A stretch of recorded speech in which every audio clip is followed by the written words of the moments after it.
using a pencil, the lighter the object, the better. If you have a really heavy pen, I tried this with a Sharpie and it didn't work that well, but a lightweight colored pencil here works great. Tie some string and tape it to the end of the pencil. Now on the other end, I have this anchor. I'm using a playing card, but you can use any piece of paper, anything you like. And all you're doing is taking a length of cord, taping it to this side, to the anchor, and taping it to the pencil. Now, take your anchor, place it in your pocket, and you're gonna have to play around with the length. You ready to go? Take out your pencil. Now, you want your taped end to be near the end of the pencil, and then that goes down. You drop the pencil into the bottle, and then by moving forward, it makes the pencil rise up. See how that happens? I just move the bottle forward, and if you wiggle your hand a little bit, you'll kind of give the impression that it's rising. The other way to do this is you can take your other hand and just hook your thumb underneath and just kind of do this, and then grab the pencil out of the bottle. For the rising ring on a pencil, you can pretty much use the same setup with some adjustments. So once again, I have a pencil. Taped on the end is the string, one end of the string. I have an anchor over here. I'm using a playing card. You can use paper, a spool, any small object that you like. Anchor in your pocket or on a button. Now all you do is you have your cord here. You drop your ring, and you want it resting on your hand, and then by just moving forward, it causes the ring to rise up.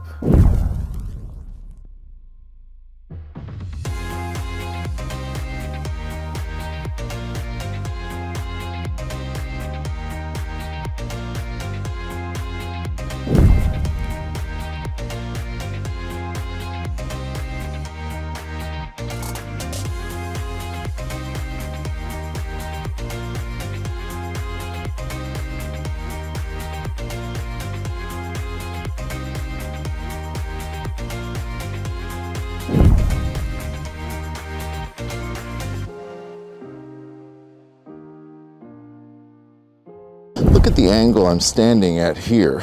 The idea is this leg here is the one that lifts up, and what you're doing is just with this other leg just standing on your toe.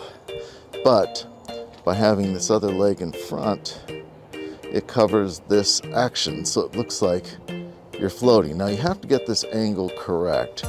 It's kind of a 45-degree from your audience. So you have to play with this and make sure your audience members are grouped closely together.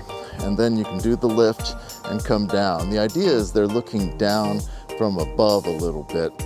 And so you have to get the distance. You normally need about 5 to 8 feet. And if they're looking down, then this shoe here should kind of look, just kind of the back heel is all they should be able to see. So you have to play around with this angle. It's very angle sensitive, but it's something like that. That's pretty decent there.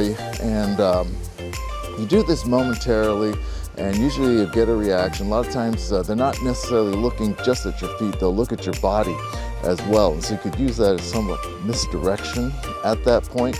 And then they're gonna often ask you, can you do it again? And all you have to do is just tell them that you've expended all your energy that day and you can't do it again, because if they watch you do it again, they're going to figure it out. All I've done is taken a playing card, some tape. You can use clear tape, obviously, but I'm using green tape so you can see how I taped it. What I did was I taped the thread to the middle of the card right here, and on the other end of the string, I'm using a playing card here and just taping the string to the playing card. You can use paper, a spool, whatever you have around, just a small object, and it'll make things a lot easier. Now you just cut a length of string and then wind it around your anchor here. And all you do is take the anchor and place it in your pocket.